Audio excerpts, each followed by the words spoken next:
있을 수 있기 바랍니다. 종들아, 두려워하고 떨며 성실한 마음으로 육체의 상전에게 순종하기를 그리스도께 하듯 하라. 눈가림만 하여 사람을 기쁘게 하는 자처럼 하지 말고 그리스도의 종들처럼 마음으로 하나님의 뜻을 행하고 기쁜 마음으로 섬기기를 주께 하듯 하고 사람들에게 하듯 하지 말라.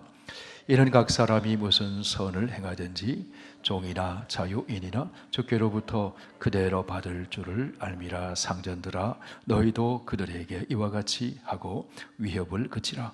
이는 그들과 너희의 상전이 하늘에 계시고 그에게는 사람을 외모로 취하는 일이 없는 줄 너희가 알미라. 아멘. 아버지 하나님, 우리에게 우리 입술에 찬양을 담아주시고 또 기도를 통해 우리의 마음을 주께 아뢰게 해주셔서 감사합니다. 하나님의 때에 아름답게 이루어 주실 줄 믿고 감사합니다. 오늘 다시 한번 주의 말씀 앞에 하나님의 마음을 우리의 마음에 담기를 원합니다. 성령으로 깨우쳐 주시고 이 말씀이 복이 되어 아브라함에게 주신 복덩이로 살아가게 하시고 하나님께 영광 돌리는 성도의 길을 걸어가도록 인도하여 주옵소서. 예수님 이름으로 기도하옵나이다. 아멘. 네, 기독교의 복음은 인간을 죄에서 구원할 뿐 아니라 그 사람의 영원한 미래, 그 영생의 삶을 보여줍니다. 뿐만 아니라 세계관, 가치관, 이 땅에서의 삶의 방식까지도 변화를 가져다 줍니다. 예수 그리스도를 믿으면 니고데모가 생각하는 것처럼 어머니의 모태에 들어가 다시 태어나는 것이 아니라 위로부터 하나님으로부터 거듭나는 새 사람이 됩니다. 예수 그리스도 안에서 하나님의 예정하심 가운데 선택을 받아 물과 성령으로 거듭나는 새 사람입니다. 그래서 예수의 피로 속량을 받아 죄사함을 얻고 하늘에 속한 모든 신령한 복을 받아 하나님 나라를 기업으로 받게 된 새 사람입니다. 하나님의 놀라운 사랑과 크신 은혜를 받아 여러분 우리가 이렇게 새 사람이 되었습니다. 이것만 생각해도 바울이 외치는 것처럼 찬송하리로다, 찬송하리로다, 감격이 되고 세세토록 찬양을 할 이유가 있는 것입니다.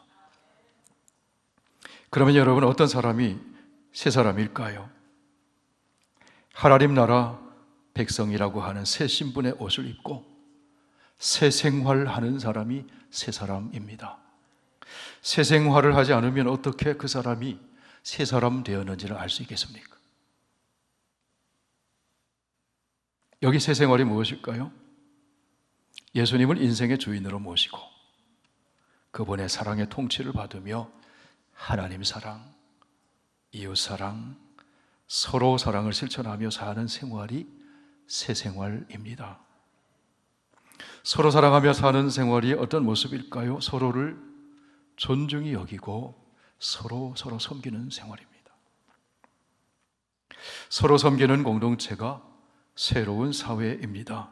섬김을 통해 화평을 이루고 기쁨을 함께 경험하는, 함께 행복을 경험하는 하나님 나라의 선한 공동체, 그것이 새 사람인 그리스도인이 이루는 새로운 사회입니다.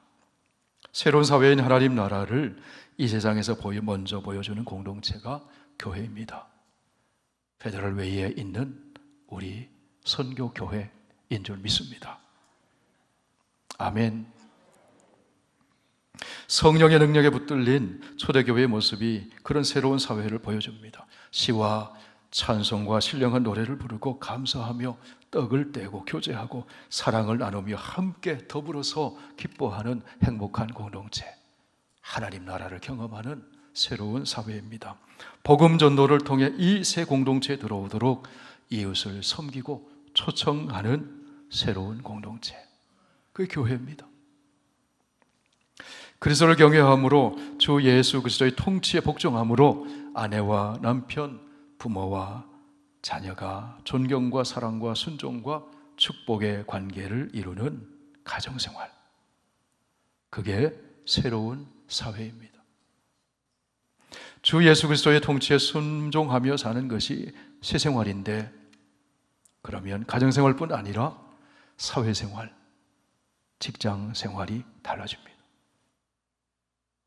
바울과 에베소 교회 성도들이 살던 시절로 말하면 종과 상전의 생활이 달라진다는 거예요. 성경이 말씀하시는 대원칙은 그리스도 안에서 사람은 평등하다 하는 것입니다. 그 사실을 갈라디아 3장 28절에서 말씀합니다. 우리 함께 읽으실까요? 너희는 유대인이나 헬라인이나 종이나 자유인이나 남자나 여자나 다 그리스도 예수 안에서 하나이니라.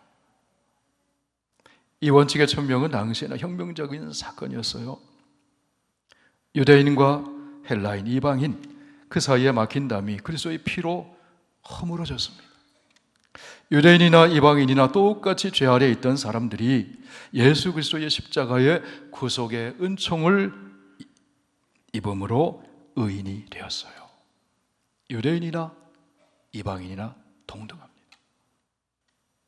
남자나 여자도 마찬가지입니다. 똑같이 죄 아래 있던 사람들이 예수 그리스도의 십자가의 구속의 은총을 입음으로 의인이 되었습니다. 종이나 자유인, 주인도 마찬가지입니다. 똑같이 죄 아래 있던 사람들이 예수 그리스도의 십자가 구속의 은총으로 말미암아 의인이 된 것이죠. 자랑할 것이 없어요. 내세울 것이 없습니다. 동등합니다. 똑같이 그리스도 안에서 하나님의 은혜로 구원을 받아 새 사람이 된 것입니다. 새 사람이 되었다는 것은 주인이 달라졌다는 거예요. 예수 그리스도가 각자의 인생의 주인이 된 것입니다. 그런데 그들의 부르심의 자리는 각기 다릅니다. 주인의 위치에 있을 때 구원회로 부름받은 사람이 있는가 하면, 종의 위치에 있을 때 구원회로 부름받은 사람이 있습니다. 그러면 예수 그리스도를 믿어 새 사람이 되었는데 종의 위치에서, 주인의 위치에서 어떻게 살 것인가? 무엇이 종과 주인의 새 생활인가 하는 것입니다. 사도 바울은 다른 서신서에서 이렇게 이야기를 합니다. 고린도전서 7장을 보십시오. 할례자로서, 이 유대인을 말하는 것이죠. 할례자로서 부르심을 받은 자가 있느냐? 무할례자가 되지 말며, 이방인처럼 되지 말며, 무할례자로 부르심을 받은 자가 있느냐? 할례를 받지 말라. 내가 종으로 있을 때에 부르심을 받았느냐? 염려하지 말라. 그러나 내가 자유롭게 될 수 있거든 그것을 이용해라.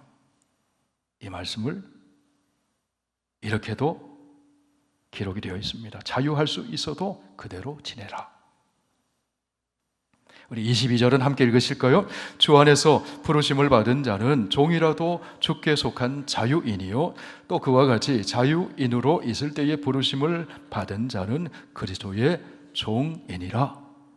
그리스도 안에 있으면 종도 자유인이고 주인도 종이 될 수 있다는 거예요.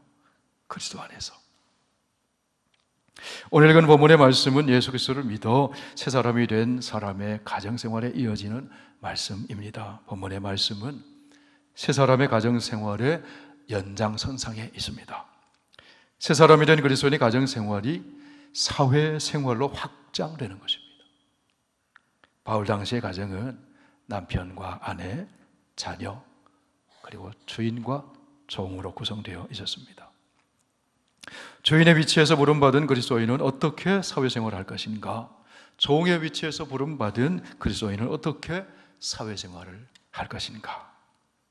먼저 종의 자리에서 부르심받은 새 사람에게 말씀합니다. 어떻게 육체의 상전에게 어떻게 행해야 할 것인가? 오늘 말하면 부하 직원들에게 어떻게, 상사들에게 어떻게 행할 것인가? 그 말씀입니다. 그 전제는 그리스도를 경외함입니다. 21절 에베소서 5장 21절 함께 읽으실까요? 그리스도를 경외함으로 피차 복종하라. 이 말씀에 종도 여기에 걸리고 주인도 여기에 걸리는 거예요. 그리스도를 경외함으로. 다시 말해서 그리스도를 주인으로 삼고 그 주권의 통치에 순종함으로 피차 복종해라.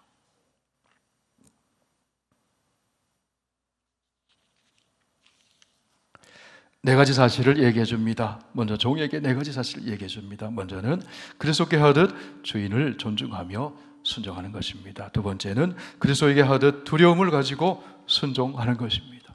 세 번째는 그리스도에게 하듯 성실한 마음으로 순종하는 것입니다. 그리고 네 번째는 그리스도께서 행하신 것처럼 하나님의 뜻을 행하고 기쁜 마음으로 순종하는 것입니다. 자, 이제 5절, 6절, 7절 같이 읽어보실까요? 종들아 두려워하고 떨며 성실한 마음으로 육체의 상전에게 순종하기를 그리스도께 하듯 하라.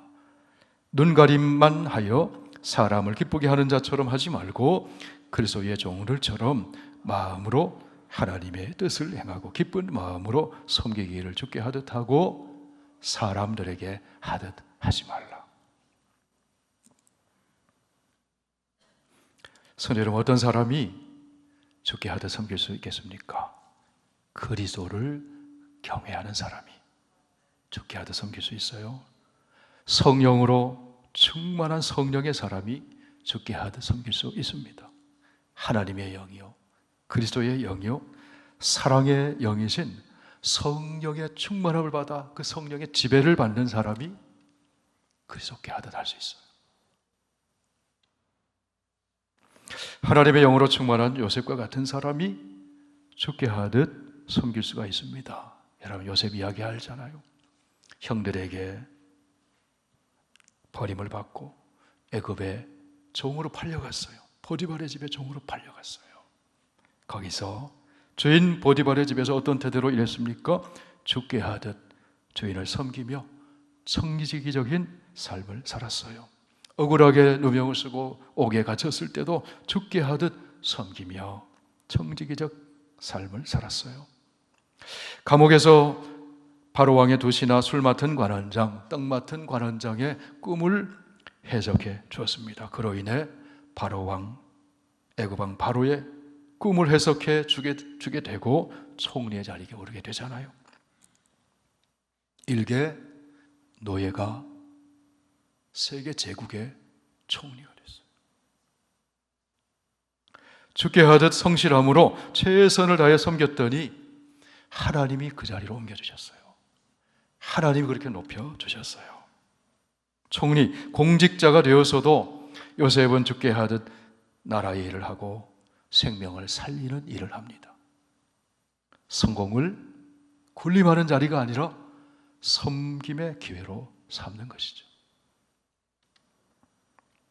애굽왕 바로가 요셉을 만났을 때 사람들에게 이렇게 말을 합니다. 이와 같이 하나님의 영에 감동된 사람을 우리가 어찌 찾을 수 있으리요?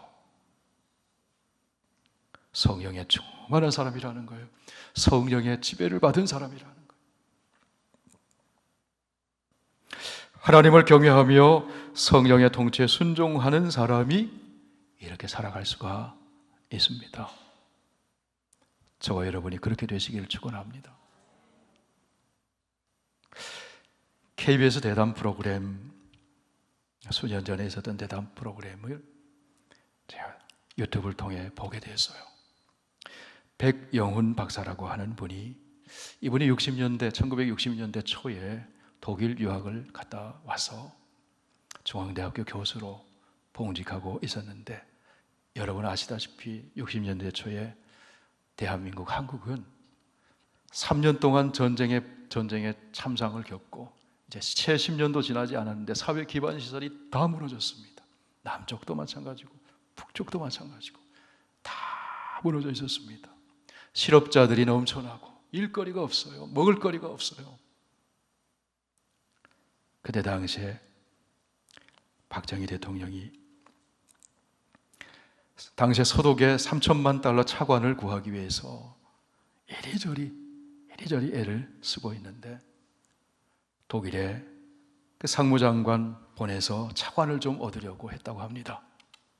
그때 당시에 독일어를 할 수 있는 사람이 없어서 수소문해 보았더니 백영훈 박사라는 분이 독일에서 유학하고 중앙대학교에서 교수 생활을 하고 있는데 그분을 불렀답니다. 30대 초반에 그분을. 그래서 이제 통역할 사람으로 수행을 하게 됐답니다. 당시 한국이 1인당 연간 국민 소득이 72달러였다고 합니다. 물가는 달라졌지만 여러분 72달러면요 요즘 세 사람이 밥 먹으면 72달러예요. 물가는 달라졌지만 그게 1년 소득이었다는 거예요. 세계에서 가장 가난한 나라. 그 바로 밑에가 인도였는데 68달러였다고 합니다. 한국 바로 위에가 북한인데 85달러였다고 합니다. 그때 당시. 서독 정부를 찾아가고 이리 찾아가고 저리 찾아가고 얘기를 했는데도 만나주지를 않는 거예요. 그래서 이 백영훈 박사라는 분이 독일 유학 당시에 선생님을 찾아간 거예요. 은사를 찾아가서 도와주십시오. 도와주십시오. 좀 정부에 아는 분들이 있으니까 좀 연결해 주십시오. 안 될 것 같다고.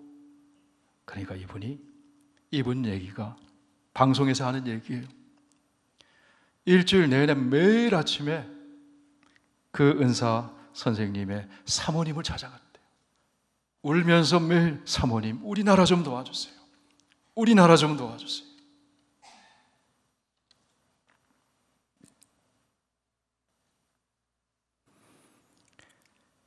그 사모님이 얘기해서 교수님 마음을 움직여서 그 은사 마음을 움직여서 정부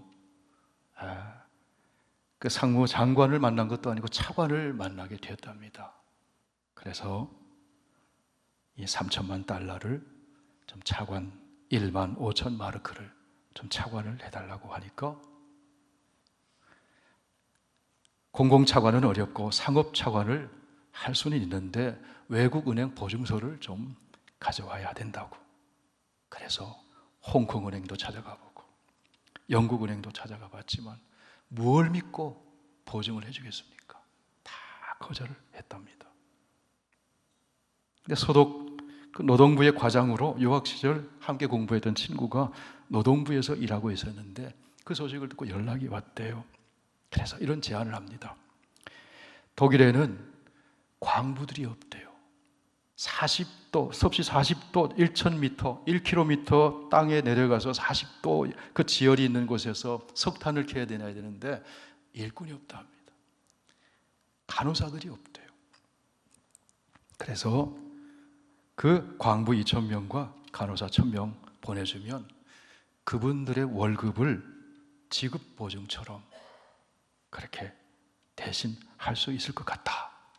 그래서 모집 광고를 냈더니 광부 모집하는데 실업자 3만 7천 명이 모집을 해요. 일거리가 없으니까 대졸자, 대학 중퇴자들이 학력을 낮춰서 나는 고졸자라고 그렇게 해서 지원을 했답니다. 간호사들도 그렇게 해서 많은 사람이 지원을 했어요. 광산 1000m 아래 궤도 섭씨 40도 거기서 일을 한 거예요. 간호사들이 중증 환자를 치료하고 섬기고 시체를 닦는 일을 한 거예요. 얼마나 성실하게 최선을 다해서 일했는지 당시에 독일 사람들이 한국에서 온 엔젤이다, 천사들이다, 이 사람들은. 부모 형제를 위해 가난한 조국에 조금이라도 힘이 되기 위해 그렇게 일했다는 거예요. 그런데 서독 당시에 기민당 원내 총무가 가족이 그런 도움을 받은 거예요.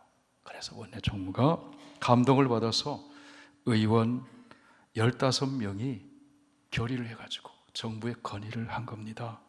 한국에 차관을 좀 제공해 주자고. 그래서 1억 5천만 마르크를 3천만 달러를 차관을 그래서 받았대요. 당시에 박 대통령이 국빈으로 초청을 받았는데 이 광부와 간호사 덕분에 국빈 초청을 받은 거예요. 타고 갈 비행기가 없었대요. 그래서 여기저기 비행기 구하다가 독일 민항기를 빌려서 타고 그래서 이제 독일에 방문해서 그 광부들, 간호사들을 만났답니다.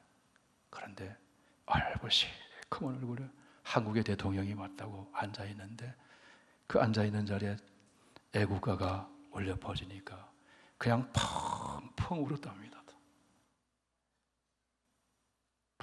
펑펑 울었답니다. 여러분, 어떻게 정부의 마음을 움직이고 차관을 주고 그것이 시드머니가 돼서 한국 경제를 다시 일으키는 그런 하나의 계기가 됐다는 거죠. 그들의 성실한 모습. 그들 중에 크리스찬이 있었을 거예요. 크리스찬이 얼마나 되는지 모르지만 넌 크리스찬도 많았을 거예요. 독일에서 사역하는 우리 동기 목사님들 얘기 들으면 독일 한인교회에도 그때 당시에 광부 간호사로 오셨던 1세, 그 자녀 2세, 3세까지 생활하고 있는 얘기들 들은 적이 있습니다. 그런 모습이 죽게 하듯 하는 모습이 아닐까. 누구도 하기 싫어하는 가장 힘든 일, 옛날로 말하면 종들이 하는 그 일을 성실함으로 최선을 다했더니 독일의 국회의원과 정부 관리들에게 감동을 주고 그들의 헌신이 전쟁으로 폐허가 된 세계에서 가장 가난한 나라인 한국 경제 개발의 밑거름이 되었다는 거예요. 얼마면 6절과 7절에서 이렇게 말씀을 합니다. 우리 한 번 더 같이 읽어보실까요? 눈 가림만 하여 사람을 기쁘게 하는 자처럼 하지 말고 그리스도의 종들처럼 마음으로 하나님의 뜻을 행하고 기쁜 마음으로 섬기기를 주께 하듯 하고 사람들에게 하듯 하지 말라. 눈 가림으로 하여 사람 보기에는 번지를 해요. 불량자재를 써서 부실 공사하고 그렇게 하지 말라는 거예요. 여러분, 한때 신도시 아파트 건설한다고 한국의 분당, 일산 막 아파트 건설했잖아요.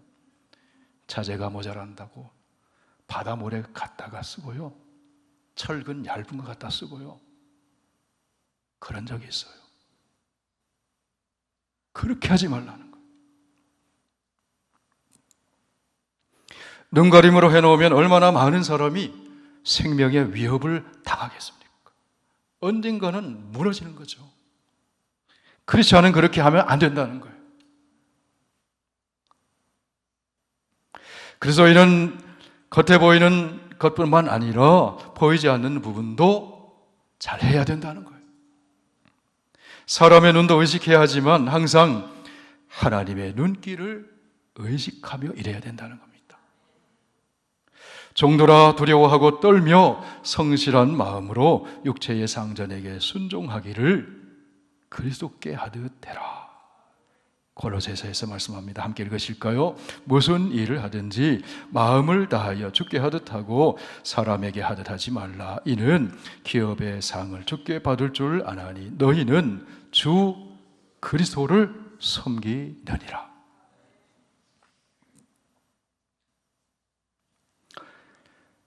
그리스도 안에서 새 사람이 된 사람은 어떻게 새 생활하며 살 것인가? 이어지는 말씀은 사회적으로 힘을 가진 사람, 직장에서 높은 지위에 있는 사람들에게 주시는 말씀입니다. 9절 말씀 함께 읽습니다. 상전들아 너희도 그들에게 이와 같이 하고 위협을 그치라. 이는 그들과 너희의 상전이 하늘에 계시고 그에게는 사람을 외모로 취하는 일이 없는 줄 너희가 알미라. 여러분, 인류 역사상 가장 천시되었던 사람들이 노예들이에요. 종들이에요. 헬라의 철학자 아리스토텔레스는 노예들에 대해 이런 생각을 갖고 있었어요. 농기구는 생명이 없는 노예다. 노예는 생명이 있는 농기구다. 사고팔고 물건처럼 농기구처럼 대했던 시절이었습니다. 인격과 인권을 함부로 대했던 시절이었습니다. 여러분 생각해 보세요. 우리가 사는 미국 땅 160년 전만 해도요 노예가 많았잖아요.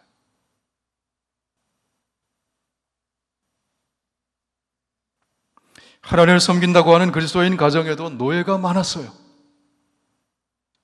그게 미국이었어요.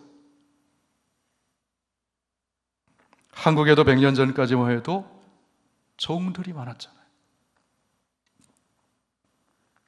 당시 로마는, 그 로마 제국은 정복하면서 수많은 사람들을 노예로 끌어다 썼습니다.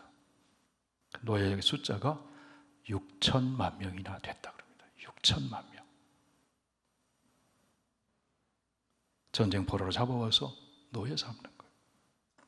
종은 섬기는 사람이고 낮은 사람이고 비천한 사람이고 인격도 인권도 존중받지 않아도 되는 사람처럼 취급을 받았습니다. 섬김을 받는 사람은 높은 사람, 존귀한 사람으로 그렇게 인정이 되었던 사회였습니다. 그런데 여러분, 예수 그리스도께서 가져오신 하나님 나라의 문화는 정반대라는 거예요. 섬김을 받는 자보다 섬기는 자가 더 귀하게 여김 받는 나라가 하나님 나라라는 거예요. 하루는 제자들이 예수님과 함께 갈릴리로 지나가시는데 길에서 제자들이 언쟁하는 거예요. 가만히 보니까 누가 크냐고, 누가 높은 자리에 앉느냐고, 누가 섬김 받느냐고, 그런 논쟁이었어요. 그들에게 예수님이 이렇게 말씀하십니다. 예수께서 앉아서 12 제자를 불러 이르시되 누구든지 첫째가 되고자 하면 뭇사람의 끝이 되며 뭇사람을 섬기는 자가 되어야 하리라. 그러면서 예수님 이렇게 말씀하시죠. 마태복음 20장 28절 함께 읽습니다. 인자가 온 것은 섬김을 받으려 함이 아니라 도리어 섬기려 하고 자기 목숨을 많은 사람의 대속물로 주려 함이니라. 예수님 오신 목적이 무엇이라고요? 섬기기 위해서, 대속물로 주기 위해서.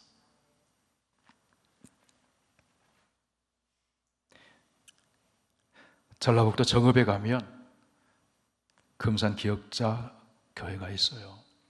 제가 직접 방문을 해봤어요. 왜 기역자 교회인가 하면 1900년대 초에 일제강점기에 복음을 받고 교회가 세워졌는데 기역자에 앉는 장소가, 그래서 강대상을 중심으로 한쪽은 여자반, 한쪽은 남자반 섞여서 앉지 않았어요. 남녀 7세 부동석, 그 유교 문화가 있어가지고 그랬다고요. 그래서 기역자 교회예요. 테이트 선교사라는 분이 말을 타고 전주와 정읍을 오가면서 복음을 전하다가 그 지역에 있는 큰 부자이자 그 마방 주인이었던 조덕삼이라는 사람을 만나요. 그래서 예수를 전하고 그분이 예수를 영접했어요. 그리고 그 집을 사랑방을 내줘서 교회가 시작이 된 겁니다. 금산교회가. 그런데 경상도에서 이자익이라고 하는 청년이 경상도에 일거리가 없어가지고 전라도 땅 정읍에 온 거예요. 그래서 그 마방의 조덕삼이라고 하는 그분의 집에서 말을 부리는, 말을 관리하고 하는, 이를테면 종처럼 일하는 직원이 된 거예요.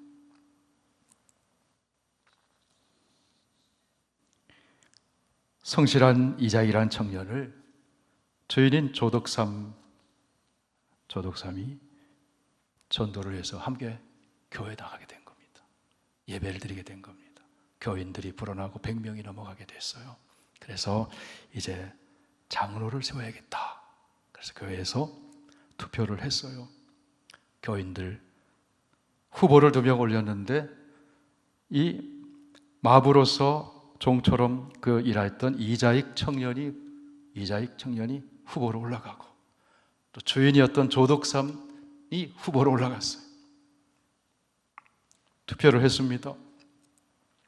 누가 장로가 됐는가 하면 이자익 집사가, 그 청년이 장로로 선출됐습니다. 조덕삼 주인은 되질 않았어요. 끝나고 나서 조덕삼 집사가 이렇게 얘기합니다. 이자익 장로가 선출된 것을 하나님이 선택하신 것으로 받아들이고 이자익 장로님을 잘 받들어 교회를 섬기겠습니다. 마부 이자익 장로는 집에 가면 주인 조덕삼 집사의 집에서 죽게 하듯 섬기는 거예요. 성실함으로 섬기는 거예요. 조덕삼 집사는 교회에서 이자익 장로를 죽게 하듯 섬기며 교회를 함께 세워나가는 거예요. 이후에 조덕삼 집사도 장로가 되어서 함께 교회를 섬깁니다. 조덕삼 장로는 이자익 장로를 평양 장로의 신학교에 유학시키고 뒷바라지를 다 해주고 나중에 목사 안수를 받고 그 교회 담임으로 청빙을 하고 목회를 뒷바라지해요. 그리고 그때 일제시대 때죠.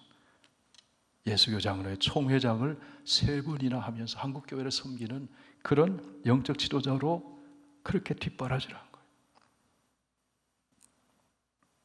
여러분, 이자익도 아름답지만 그리스도 안에서 새 사람이 되어 섬겨줬던 조덕삼 그 장로님의 모습이 얼마나 아름답습니까?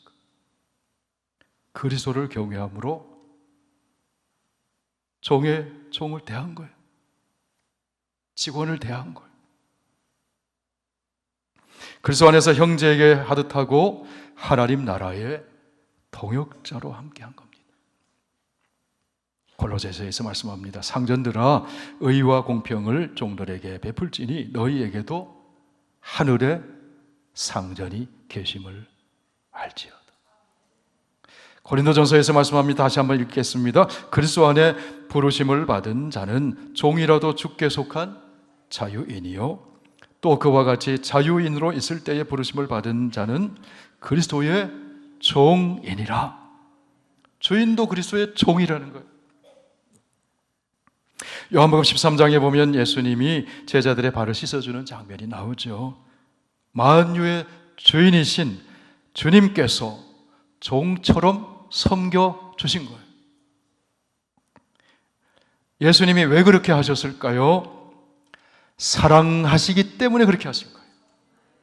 사랑하시기 때문에 십자가에 자신의 생명을 내어주시기까지 섬겨주신 것입니다. 수건을 허리에 두르시고 종이 섬기듯 제자들의 발을 다 씻어주신 후에 예수님이 이렇게 말씀을 하십니다. 요한복음 13장 14절 다 함께 읽습니다.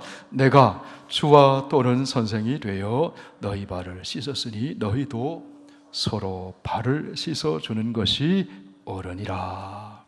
아멘. 사람을 쓰는 그리스도인들, 주인, 사장님, 직장의 상사들, 그리스도 중심으로 섬기는 자가 되어야 한다는 겁니다.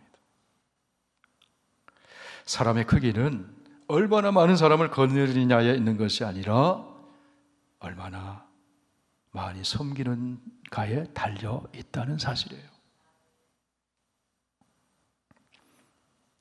오늘 본문에서 바울은 노예 제도를 옹호하는 것이 아니에요. 사회적 제도로서 그렇게 옹호하는 것이 아니에요. 정신을 일깨워주는 겁니다. 세 사람이 어떤 정신으로 하나님 나라 백성으로 어떻게 살아야 할 것인가. 종도 자유인의 정신을 가지고 살아야 하고 주인이라 할지라도 자기 위에 주인이 있다는 사실을 알고 섬김의 종의 정신을 가지고 섬기라는 거예요. 종의 문제는 눈가림만 하여 사람을 기쁘게 하려는 노예 의식을 갖지 말라는 거예요. 종의 신분을 넘어서서 노예 의식을 가지고 있는 사람은 다 종이라는 겁니다. 주인이라 할지라도. 신분이 종이라 할지라도 종의 마음을 넘어서서 주님을 섬기듯 섬기면 참된 자유인이라는 겁니다. 상전도 똑같습니다. 신분은 주인이지만 종의 마음을 벗어나지 못한 사람은 남을 억압합니다. 그러면 자기가 종이 된다는 겁니다. 고린도전서 10장에서 바울은 주인이든 종이든 그리스도 안에서 참 자유인이 된 성도의 새 생활에 대해 이렇게 얘기해 줍니다. 우리 함께 읽으실까요? 모든 것이 가하나, 이 말은 자유가 있으나 모든 것이 유익한 것이 아니요 모든 것이 가하나 모든 것이 덕을 세우는 것이 아니니 누구든지 자기의 유익을 구하지 말고 남의 유익을 구하라.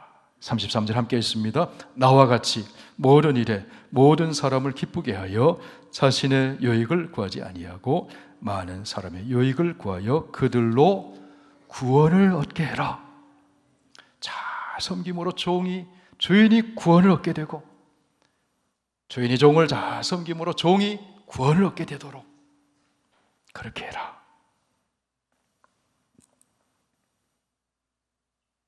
어떻게 그렇게 할 수 있을까요? 그리스도를 경외함으로. 종이나 주인이나 상관이나 부하나 사장이나 직원이나 모두가 다 하나님의 통치를 받을 때 가능하다는 겁니다. 사랑과 의와 생명의 통치를 받으면 거기에 샬롬이 임합니다. 기쁨이 넘치게 됩니다. 더불어 기쁨, 더불어 행복, 그것이 새 사회라는 거예요. 그것이 새 사람을 통해, 새 생활을 통해 이루어지는 하나님 나라를 보여주는 새 사회라는 겁니다. 사랑하는 여러분, 우리는 예수 그리스도 안에서 새 사람이 되었습니다. 저와 여러분은 새 사람이 되었습니다. 물과 성령으로 거듭나 새 사람이 되었습니다. 성령 안에서 성령의 도우심으로 우리는 새 생활을 할 수 있게 되었습니다.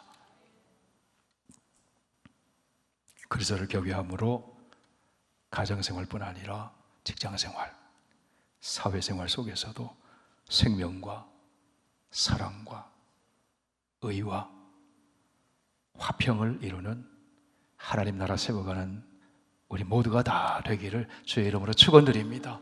기도하겠습니다.